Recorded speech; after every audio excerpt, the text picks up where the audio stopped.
Hello everyone, welcome to Discover This. Welcome back if you've seen us before.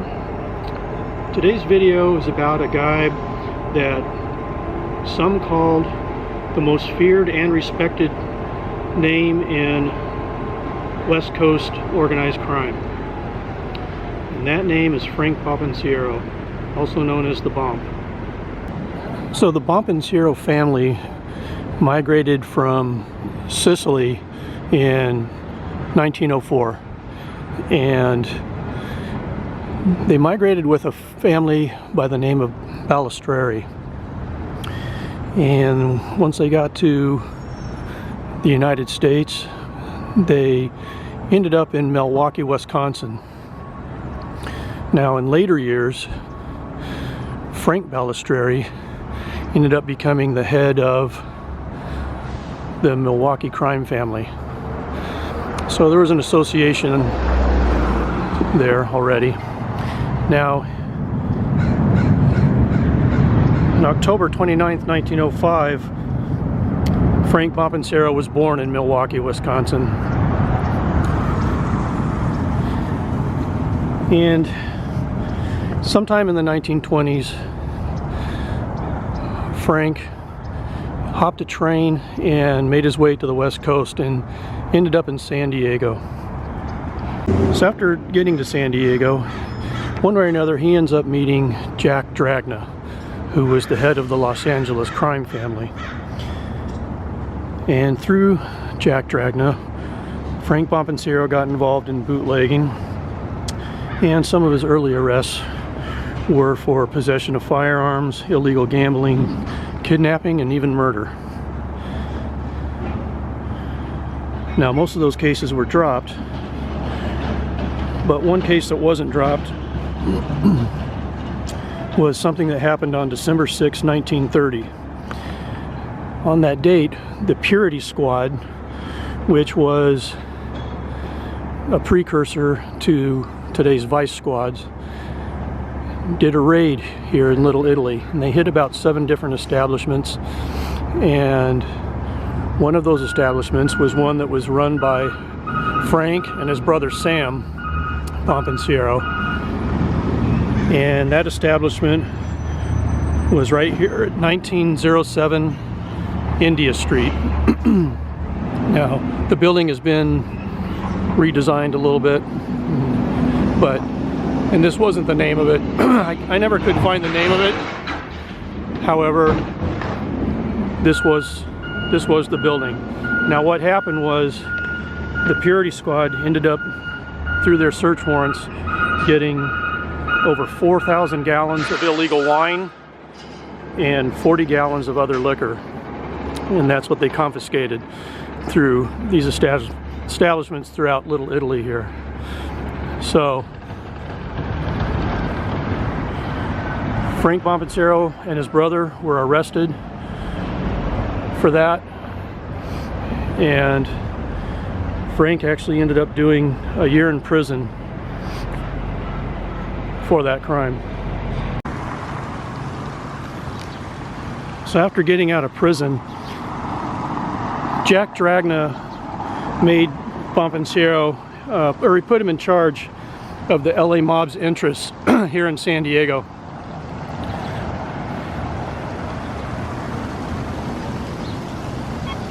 Now, after a little bit of time back, Frank Bompensiero was wanted for the murder of a mobster in Redondo Beach. So he went on the lam. He hid out, sheltered by the mob in a few different cities around the country. And in 1941, he came back to San Diego after an innocent man was convicted of that murder. Now, Bonpensiero owned a music store in downtown San Diego with one of his mob associates, and he also operated a place called the Gold Rail Cafe.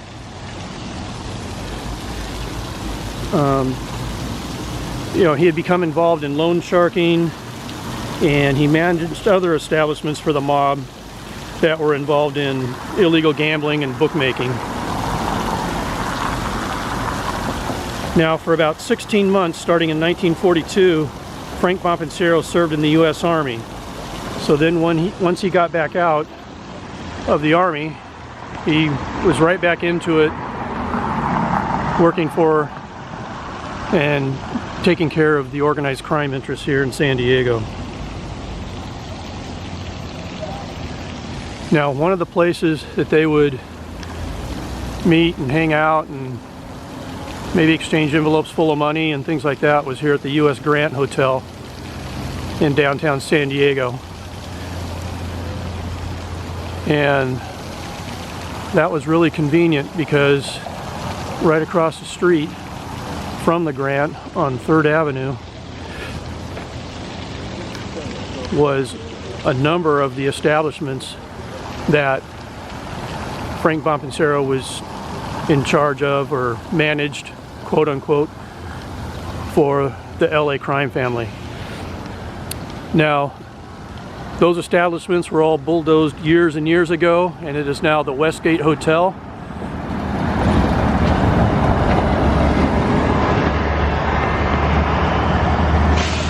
But right along here on 3rd Avenue, almost at the corner here, at it would have been 1028 3rd Avenue, was Frank's Gold Rail Cafe. And then right next to that, or right up from that, was the Hula Hut at 1036 3rd Avenue. And then right after that was the Tropic at 1040 3rd Avenue. And then last but not least, there was the Aloha at 1048 3rd Avenue. So all those would have been in this little area right here. And then that's Broadway, 3rd and Broadway. So this whole block right here between Broadway and C Street was lined with bars that were controlled by the LA crime family. So in the 1940s and into the early 50s, the Bonpensieros lived here at 5878 Estelle Street. And Frank would get his big Cadillac out of the garage or in the driveway here and drive to downtown to the Gold Rail and conduct business. But this is where they lived for a number of years. Now, one other place that Frank owned in downtown San Diego was here at 402 West Broadway, and that was called the Pirate's Cave. Now, again, torn down, and it's now this high-rise. But at 402 West Broadway, the Pirate's Cave. Now, during this time, Frank Bompensiero was, in addition to all the other illicit activities, was also involved in a scheme to get liquor licenses for establishments that probably shouldn't have gotten liquor licenses. But he was paying off a state employee, and in exchange for that money, the state employee would basically rubber stamp and get the liquor licenses for these places. Eventually, the district attorney's office and some others caught on to that, and an indictment came down, and Frank Bompensiero and the gentleman from the state were indicted. And Frank ended up getting convicted of bribery and conspiracy and was sentenced to prison. Now, the gentleman from the state fled to Mexico and lived in Mexico for the rest of his life, and in fact even had the nerve to have or ask the state of California to forward his pension checks to Mexico, his address in Mexico. But anyway, Frank was sentenced to prison, and after he got to prison, a few days later, he found out that his wife, Thelma, had died from a stroke. Frank petitioned the warden to attend the funeral. Now, there's two stories. One is that the warden said no, and Frank did not get to attend. However, Frank and Thelma's daughter, in an interview, said that he did attend, and she was with him, but he was handcuffed to a policeman all during the funeral and the burial, but that he did attend. So we'll go with that story. So that was in 1955. Now, in the early 50s, the Bonpensieros moved to the Kensington area of San Diego to 4417 Braeburn. Now, as luck would have it, there was a number of organized crime figures and associates living in Kensington around the same time. So, quite a coincidence, and I don't believe in coincidences. But in 1955, Mrs. Bonpensiero died suddenly, and it was about a week after Frank Bompensiero had been sent to prison. So they lived in this house again from the early 50s till about 1955, when she passed away and he went to prison.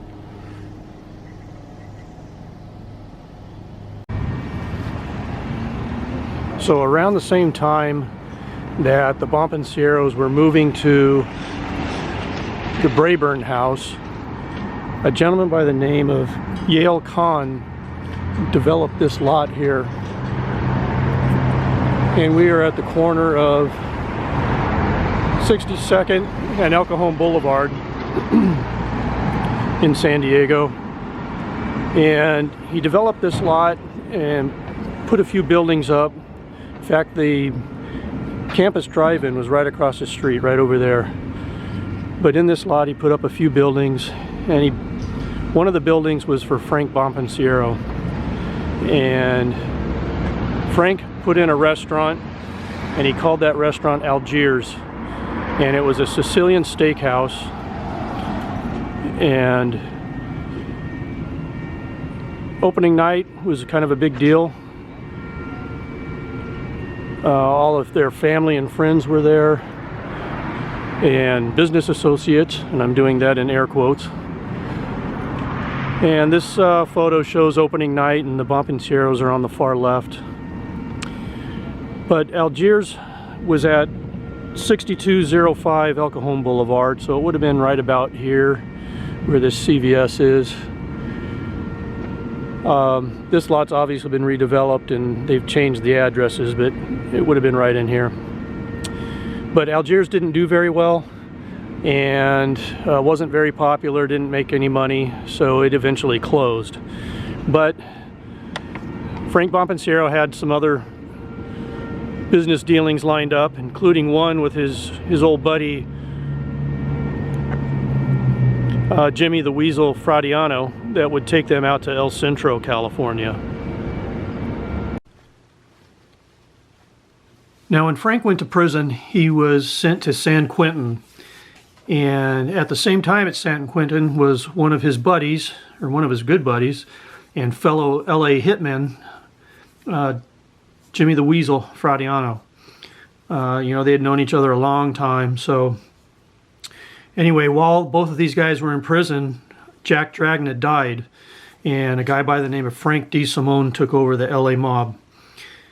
Shortly thereafter, DeSimone demoted Frank Bompensiero from being in charge of all of San Diego, and he put one of Bompensiero's associates, Tony Mirabel, in charge of San Diego. Bompensiero and Fradiano were outraged that this had happened, and both of them had tried to transfer to the Chicago family, and LA didn't allow it because they didn't want Chicago to think that everyone who was a good worker wanted to transfer out of LA and make them look bad. So that wasn't allowed. So anyway, Bonpensiero did his time, Jimmy Fradiano did his time, and when Frank Bompensiero was out, you know, his beloved wife had passed away. He got involved in a number of other activities.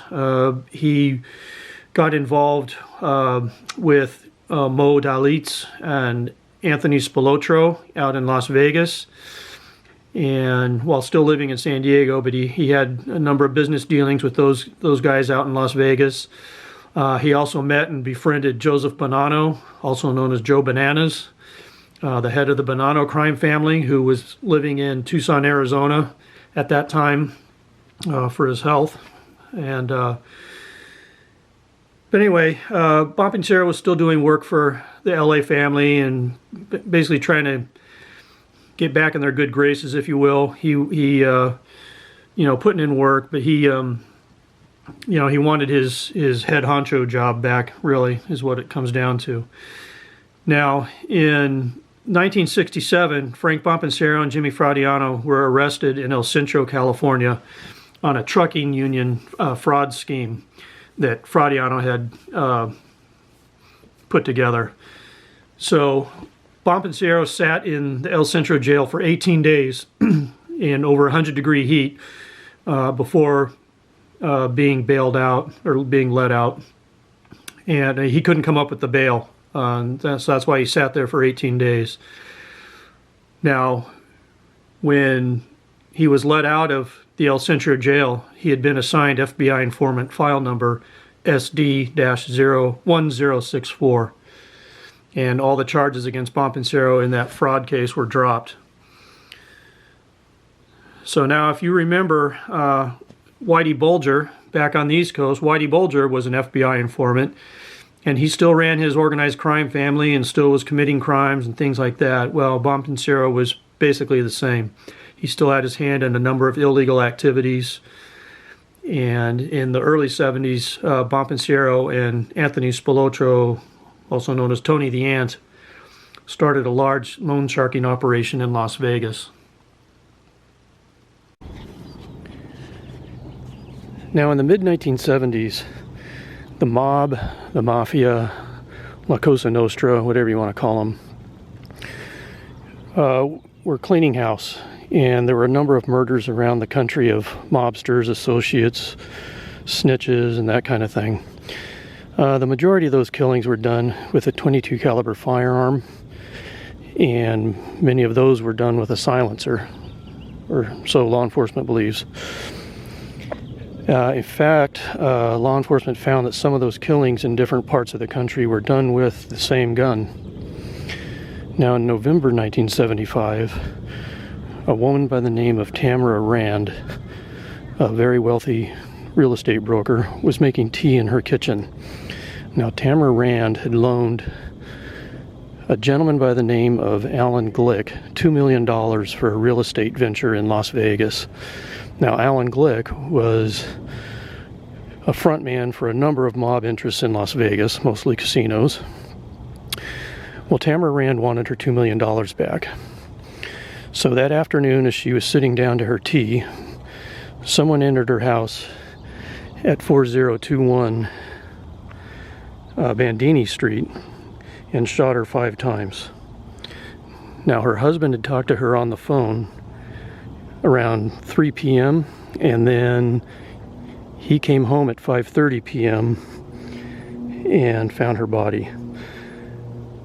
Tamara Rand was shot with a .22 caliber firearm, and probably with a silencer, because none of the neighbors heard anything, and many of them were home in this neighborhood here.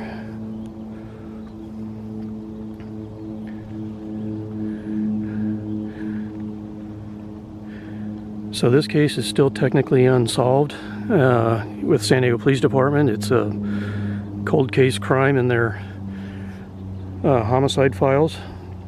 However, a few years after this murder, various sources came forward and talked to their law enforcement sources and said that Tony the Ant Spilotro was the shooter in this crime, and that Frank Bompensiero was the getaway driver. Now, one of those sources of information was Jimmy the Weasel Fradiano, who said he got that information directly from Frank Bompensiero, straight from his mouth. So, however, since all the players are deceased at this point, I'm assuming that's why there's nothing to investigate and no one to prosecute.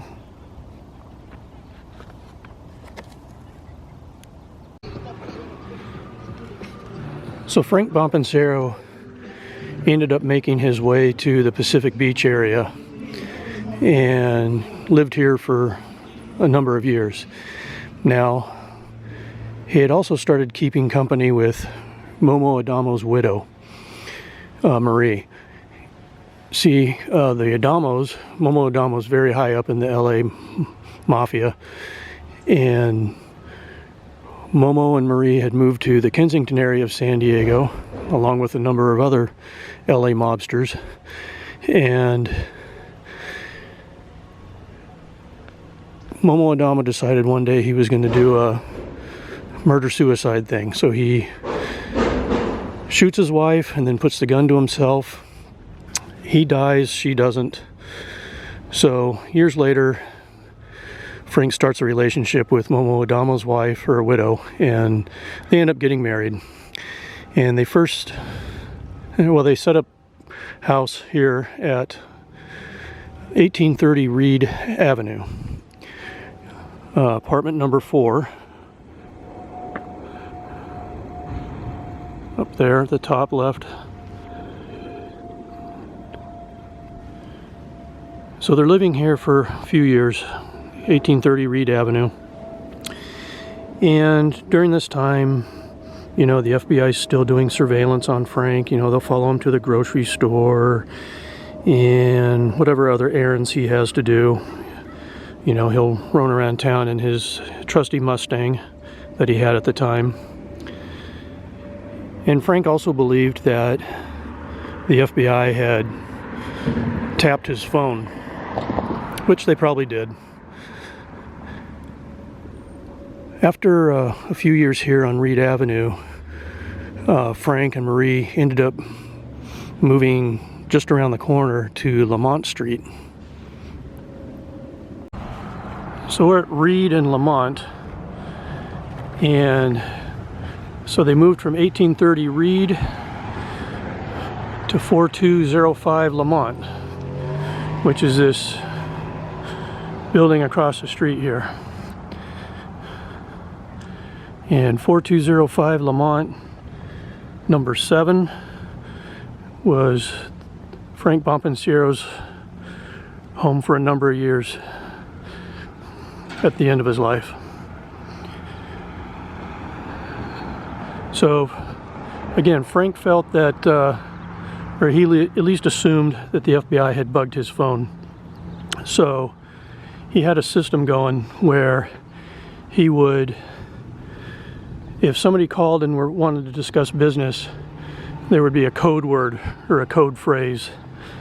And when he picked up the phone, somebody gave the code word. That meant Frank needed to get out of the house and go down to a payphone and discuss business at the payphone. So Frank had a habit of, when he would leave his apartment or his condominium here and go down to the payphone, he would come out of the gate here,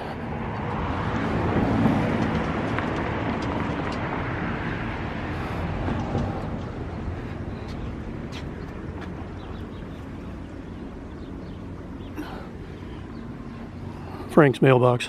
Anyway, he would come out the gate and he would walk down this way to the corner of Lamont and Grand, where there's an Arco gas station. Now Frank's other habit was he would walk to the gas station on this side of the street where his condominium is, and then when he was done with his phone call, he would walk on that side of the street coming home and then cross over near where his place is. So Frank would walk like the 3 blocks with the dimes in his hand and his cigar and come down here and make his phone call.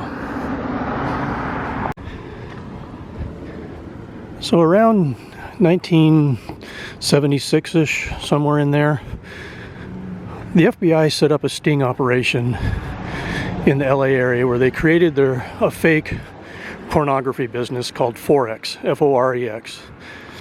And the investigation behind that was trying to get some of the LA mobsters who were involved in the Los Angeles pornography industry, get them to come over to this company, and it was basically a setup sting operation. So they asked Frank, or maybe they told Frank Bompensiero to start sending guys their way, and he did. So guys eventually started getting arrested and indicted and things like that. So in early 1977, Jimmy Fradiano has a meeting with Frank Bompensiero, and the gist of the meeting is basically, how did you get involved with this company? What do you know about the company? Why did you feel the need to send guys their way? That kind of thing. Kind of grilling them. And when the meeting was said and done and all over, Jimmy Fradiano basically had a gut feeling that Frank Bompensiero was a snitch for the FBI. And he kind of relayed those gut feelings to the higher-ups in the LA mob. And they basically told Jimmy Fradiano to whack Frank Bompensiero, which he was insulted by. That was his friend. Even though he thought he was a snitch, that was still his friend, longtime friend. And he just felt insulted that they would even ask him to do that. So he kind of begged off on doing that. But anyway, on February 10th, 1977, Frank gets one of those phone calls at his house that sends him, with the code word, the code phrase, whatever, sends him up to Lamont and Grand to the Arco station, and more specifically to the payphone at the Arco station to make a phone call.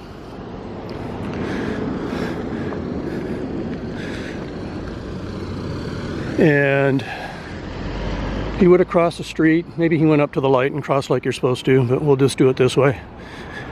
So he would have come here to where the payphone was at the time.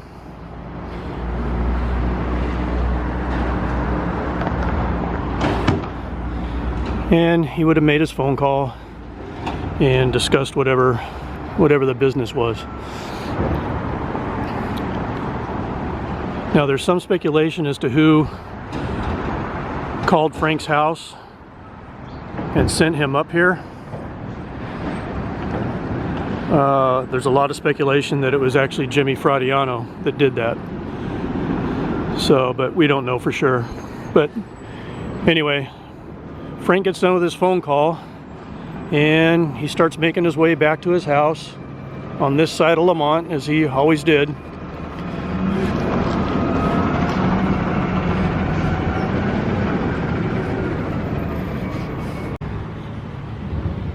So Frank's almost home.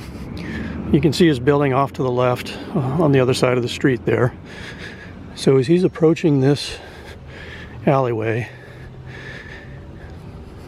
there's somebody hiding behind the fence here, right here where these trash cans are. And Frank's coming up here, and the guy comes up behind him and shoots him. And I believe it was 4 times. And 3 of them in the head. And so Frank Bompensiero's laying here, dead or dying. And a passerby finds his body about 8:30 at night and calls the police. And the police get him into an ambulance and take him to Mission Bay General Hospital, where he's pronounced dead. He was already probably dead here in the alleyway. But he was shot with a .22 caliber firearm, and probably with a silencer, because nobody heard a thing. Now, everything's the same here in this neighborhood. This apartment building, the alleyway's the same, houses. Nothing's changed since that day in 1977. So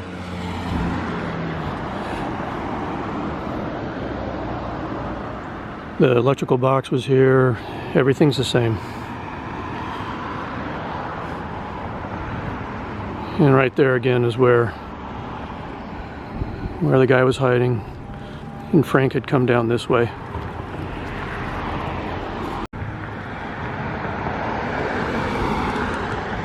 So after some investigation and more than likely some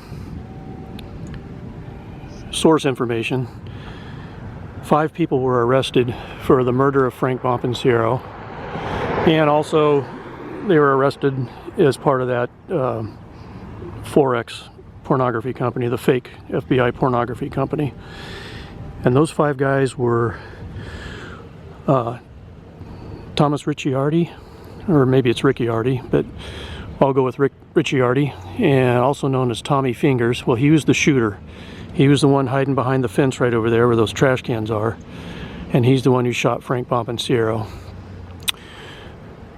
Jack Cicero was the getaway driver that day. And then the others arrested were Mike Rizzatelli, Joey Iupa, and Dominic Brooklier, all of the LA Mafia. Now, old Tommy Fingers dies of a heart attack before he even sees the inside of a courtroom. And the other 4 guys, they end up pleading guilty to racketeering as part of that fake pornography business. So no one was ever convicted for the murder of Frank Bompensiero.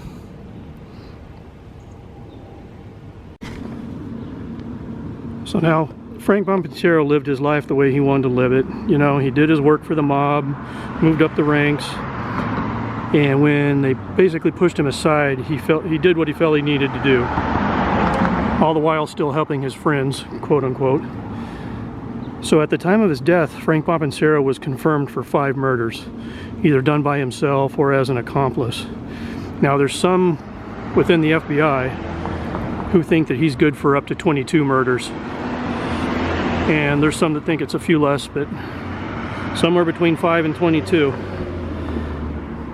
So it's also believed that the character of Salvatore Bonpensiero on The Sopranos is based on Frank Bompensiero. And there's some similarities with some Hollywood shenanigans, you know, changing things around. But Salvatore Bonpensiero is supposedly Frank Bompensiero on The Sopranos. So later on in 1977, after Frank's murder in February, Jimmy the Weasel Fradiano became a law enforcement confidential informant and eventually entered the witness protection program.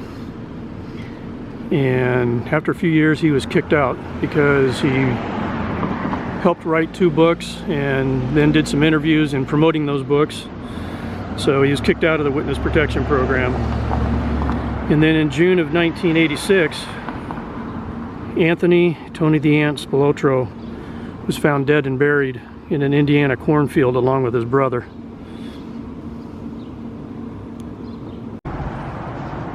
So after Frank's murder in Pacific Beach, his funeral was held here at Our Lady of the Rosary Catholic Church in Little Italy.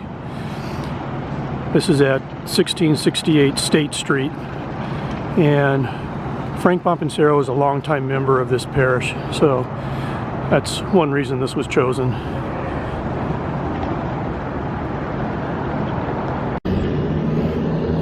So following Frank Bompensiero's funeral at Our Lady of the Rosary Church in Little Italy, he was brought here to Holy Cross Cemetery in San Diego.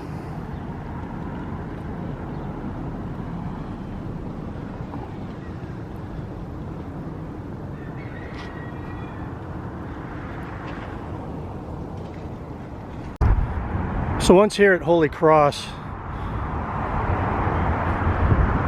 Frank Bompensiero was brought here to this mausoleum.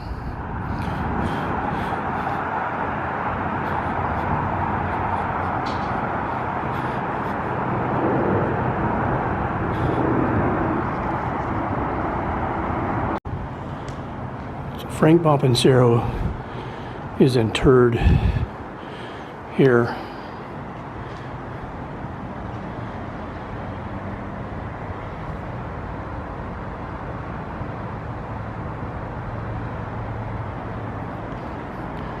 Well, he's interred away from Thelma, his brother Sam, and his mother.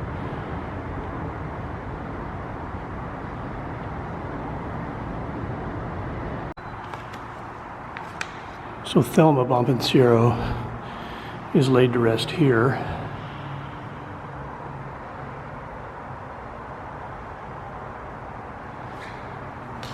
And then just around the corner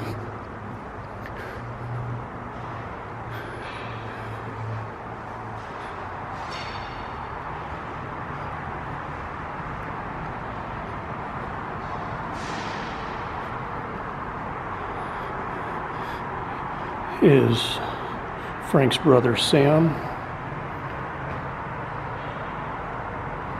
and his mother Maria. Now, the reason Sam's name is spelled differently is that apparently the midwife who delivered him filled out the birth certificate incorrectly and spelled his name wrong.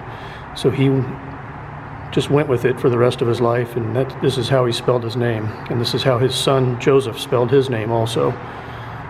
Once in a while you would see Sam Bonpensiero with an M like it's supposed to be, but pretty much his entire life he just let it be spelled this way because that's what was on the birth certificate. Now, as for the mother, I'm not sure why her name has that U in it. I don't know if that's a throwback to maybe something how they did it in Italy, in Sicily, but I'm not sure.